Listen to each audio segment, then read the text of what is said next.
Demolisher garage inspection in Crossout with dangerously incompetent. Right, this is a result of me trying to design a build that is attainable by newer players and yet still remains competitive in battle. So as you can see, we have 3 sledgehammers on top of the growl cabin. We've got a nice wedgie up the front for defense and lifting, and all-wheel steering.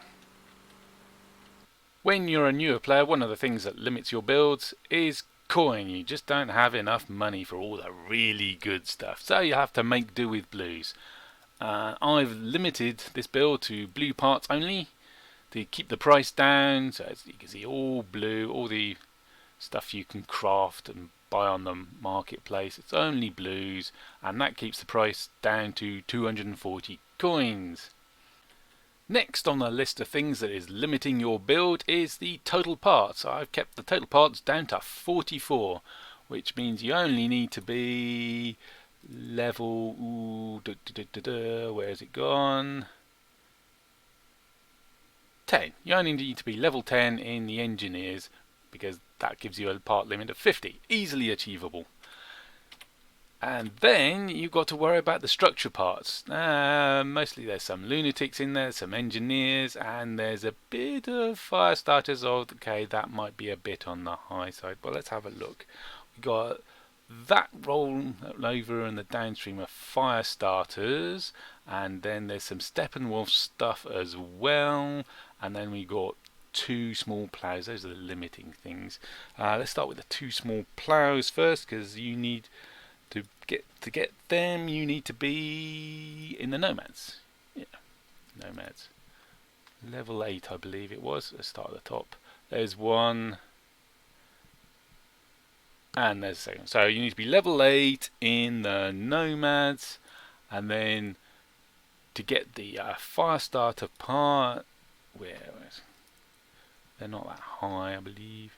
There's your 2, and then there was a rollover at level 4 in the fire starters. But to be level 4 in the fire starters, you need to get to level 10. I think there it is. Level 10 in the lunatics. And then similarly for the Steppenwolf part, that big hard module, you need to be level 4 in the Steppenwolves, and then which means level 10 in the scavengers. So you do need a fair bit of progression through the factions, but not all of it. And remember, the reputation you need to go up the levels isn't a linear, it's exponential. That's the word. Almost forgot it. Exponential. So level 10 is easily achievable. Level 15 takes a lot more time. But the highest you need is level 10 in anything. It's not so bad. If your faction levels aren't high enough and you can't get all the structure parts, don't worry too much. The fire starter parts, they're just adding to the overall durability. Just replace them with something that fits in. You might not get as much durability, but oh well. The Steppenwolf parts are a bit more important. It's like the hard module, which I use as a platform for the sledgehammers to sit on either side of the cabin. And it's got, 94 durability. It's a nice big total. Take a lot to shoot that off and then lose your gun. If you replace it with some wimpy other structure part, the sledgehammers will fall off when you get shot in the sides. So if you haven't got the hard module, replace them with something like the small buggy floor, which can be shot through. That's the important bit. One of the parts that can be shot through: gun mount, other buggy floor, buggy trunk. So not all the damage that hits there, the small buggy floor, applies. It passes through and hits your cabin. But the important thing is your small buggy floor doesn't fall off, and therefore your sledgehammer doesn't fall off. Another Steppenwolf part is like this strengthened ventilated slope. 23 durability is quite a lot for such a small part. So you'd need to replace, ideally you put something in here to help cover up your sledgehammer and protect it from immediately getting shot off. But you'll have to be careful that whatever you put in front doesn't block the line of fire of the sledgehammer. And then the last highest part is a small plough. that's quite integral to the build. I'm not sure what you can replace it with other bumper parts, but they're not going to be as effective. They've got a lot of durability, these things, which really helps defend your cabin and your you can just see it there, the frame behind it. And they do make very nice lifting parts. Whoop and over. Speaking of the wedge, let's talk about wedging people and lifting people up. Now I've got the small plows, and you notice the bottom one is mounted at the level of the frame and below. And that's to try and lift people up. And to further lift people up, where's test drive? Where's the there we go. There's the centre of gravity. You notice the blue line tipped back like that. That means there's a lot of weight on the front, which lowers the front, which means I'm more likely to lift people because the leading edge of the plough is lowered down. Of course, having the leading edge of the plough lower down means it's liable to snag. Also, the corner of these twin blade wings seems to snag a fair bit, which stops you almost dead in the tracks. You might jump a bit, or you might slow down. So if you find when you're chasing around after people you're snagging and slowing down too much, then you could always shift the weight backwards away from the front. Like you could take out these long pipe shields, which are really heavy, and replace them with something lighter. And can we shift that? No, we can't shift. Well, we could shift the no, we can't. We can't shift the frame back because those two pieces are the last part of the growl that the frame can attach to. Anyway. Also on the front we had the twin blade wings. They're there to protect the wheels, and they attach to these long pipe shields, which you want. That's why I have them there, partly to lower the nose and partly because they got a good durability, and I want something big. Otherwise those will just fall off as soon as a cannon shell hits around here. This bit will fall off, and then they'll fall off. It's no good.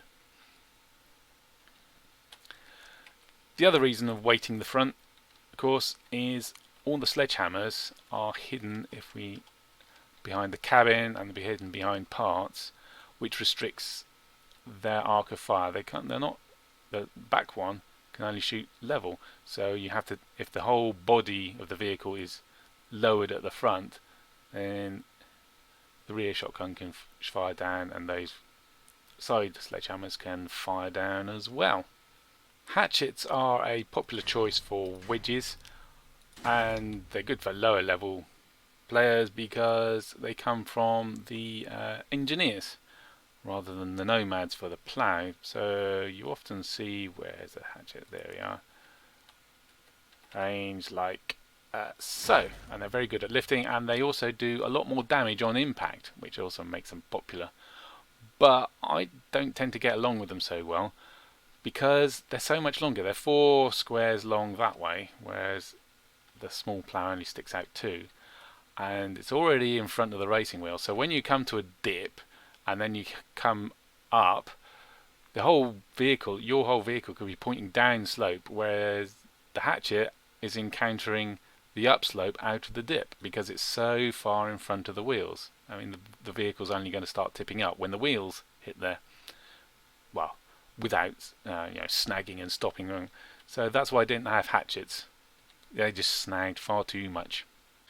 Let's talk about weapons. Guns, guns, guns. Sledgehammer. We're using the 3 sledgehammers. 1, 2, 3, and that one happens to be a reinforced one from a fusion. Because shotguns, short range weapons, decent fire rate, decent damage, short range, accuracy, but time to overheating. They shoot all the way, rotate all the way around, got a good arc of fire up and down, lovely. Durability isn't so hot, 115, which seems rather weak, especially when you compare it to, say, the junk bow, with 182. Ugh. What's that? That's 70 more. That's like 2/3 again more durability, and it's just a blue. Anyway, they are what they are, and so with the low durability, you want to hide them away and put stuff in front of them, so when people shoot at your weapons, they shoot these things off first, and it takes a bit longer to get to the sledgehammer. Bumpers and other plowy things, they're all good for covering up your weapons because they have a lot more durability than comparably sized structural parts. And also when they get shot off, your overall durability doesn't go down when you lose your bumper. If you just put the hammer down, they overheat really quickly. So it's good to have some form of cooling, and we do have some form of cooling. We have in the sort of boot area, we have a chill fitted in, a whacking great big chill. Reduces weapon heating rate by 50%. So that means you get to fire more times before you overheat. And if you get the tempo right though, you can fire pretty much indefinitely. And with the burst as you close up and the back. What I tend to do is, as soon as they're sort of starting to get within range, I start a slow tempo up, and then they get close, bang, bang, bang, and then run away. Let them cool down again. It would be nice to have like a second chill because the effects stack, but where would you fit it? Although I suppose you could fit, who knows. Or a Tamir, which is increasing the cooling rate. But of course, to fit either of them in, you're going to have to find another power somewhere. And you'll notice in the build, there is no... I'm using all 11 points of the Growl's power, and I haven't put in a generator. One way you're going to fit it, it's got to be somewhere protected, because otherwise when it gets shot, it goes boom and your ride gets wrecked. I also feel their generators are inefficient in terms of power score and your combat ability. If you can keep your power limit, energy limit rather, to the cabin, and you don't have to have that extra power score for the generator, you don't have to have an extra vulnerability on your vehicle. And this vehicle's so small, there isn't any. The only place you could put it really is in straight under the cabin, and everybody knows to shoot under the cabin. Wheels are always a problematical decision for me when I'm building a new ride, because there's so many different attributes that you need to balance, and the prime one being durability, because you don't want your wheels to be shot off really easy, because once you lost all your wheels, you're literally a sitting duck, you can't go anywhere.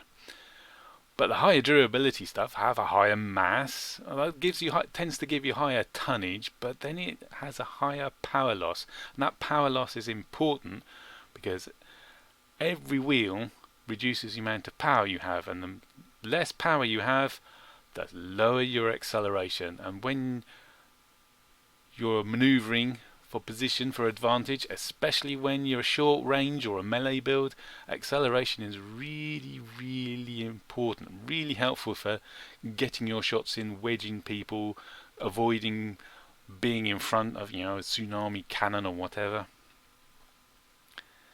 So problems, but ever since they got rid of the traction attribute, which meant that racing wheels just slipped on everything, like the sand, on grass, apart from roads. They did well on roads, everything else they were rubbish at. With that gone, I feel they're probably the best balanced pick of the bunch right now. Tonnage, yes, almost forgot.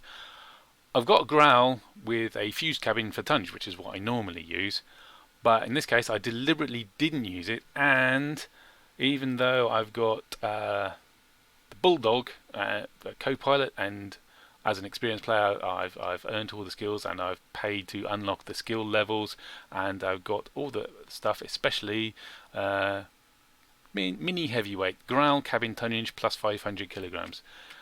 I've kept the mass of the build down so that I don't need that extra 500 kilograms. It's a 5,300 out of 6,500, and none of the wheels are fuse for tonnage either. So even a new player isn't going to find themselves having their tonnage over that red dot there, because as soon as you go over that, your acceleration drops off dramatically. So I've kept the tonnage down to keep it newbie friendly.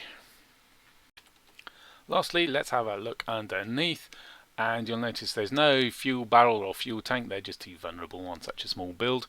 I've got a hardcore engine because it doesn't take any energy and it gives you a bit more power for a bit more acceleration.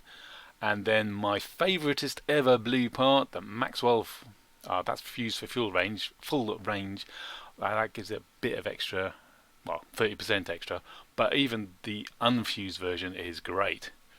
I heartily recommend you get it. Well, maybe get it after the growl, because the growl's good for lots of energy, and then maybe you need the blue set of weapons. But after those two things, get a Maxwell. That's it for this garage inspection. You can find the build in the exhibition, D_I space Demolisher, so you can try it out for yourselves. Let me know how you get on in the comments below. Oh, especially if you're a newer player.